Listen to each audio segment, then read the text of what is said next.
Hello, welcome to my channel জ্ঞানের আলো। ষষ্ঠ থেকে নবম শ্রেণীর শিক্ষার্থীদের জন্য বর্তমান চলমান অবস্থায় একটা গুরুত্বপূর্ণ জানার বিষয় হলো কবে তোমাদের বিদ্যালয় খোলা হবে। আমি আজ তোমাদের শিক্ষামন্ত্রী শিক্ষা প্রতিষ্ঠান খোলা নিয়ে যা বললেন সেটা তোমাদের জানাবো একটি স্বনামধন্য নিউজ ডেস্ক থেকে। তো চলো শুরু করা যাক।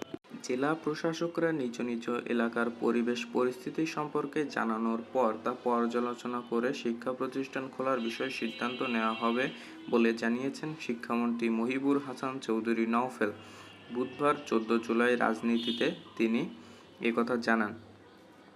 শিক্ষামন্ত্রী বলেন, শিক্ষা প্রতিষ্ঠান খুলে দেওয়ার মতো পরিবেশ এখনও তৈরি হয়নি। জেলা প্রশাসকরা নিজ নিজ এলাকার পরিবেশ পরিস্থিতি সম্পর্কে জানানোর পর তা পর্যালোচনা করে শিক্ষা প্রতিষ্ঠান খোলার বিষয়ে সিদ্ধান্ত নেওয়া হবে। তিনি বলেন, শতভাগ নিরাপত্তা নিশ্চিত না হওয়া পর্যন্ত আমরা শিক্ষা প্রতিষ্ঠান খুলতে পারছি না। এই মুহূর্তে শিক্ষার্থীদের নিরাপত্তাই আমাদের কাছে সবচেয়ে গুরুত্বপূর্ণ। তবে চলমান এইচএসসি পরীক্ষা শেষ করা সরকারের মূল অগ্রাধিকার। এদিকে বুধবার থেকে সরকারি প্রাথমিক বিদ্যালয় অনির্দিষ্টকালের জন্য বন্ধ ঘোষণা করা হয়েছে। প্রাথমিক ও গণশিক্ষা মন্ত্রণালয়ের জনসংযোগ কর্মকর্তা মহিবুর রহমান তুহিন গণমাধ্যমে একথা জানান।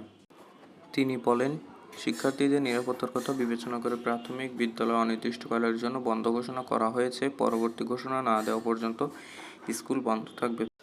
অর্থাৎ শিক্ষামন্ত্রী এখনও জানায়নি যে স্কুল নির্দিষ্টভাবে কত তারিখে খোলা হবে। তাই তোমরা যদি সেটা জানতে চাও আমার চ্যানেলটি সাবস্ক্রাইব করে রাখো এবং পরবর্তী ভিডিওতে আমি তোমাদের জানিয়ে দেব যে স্কুল কবে খোলা হবে।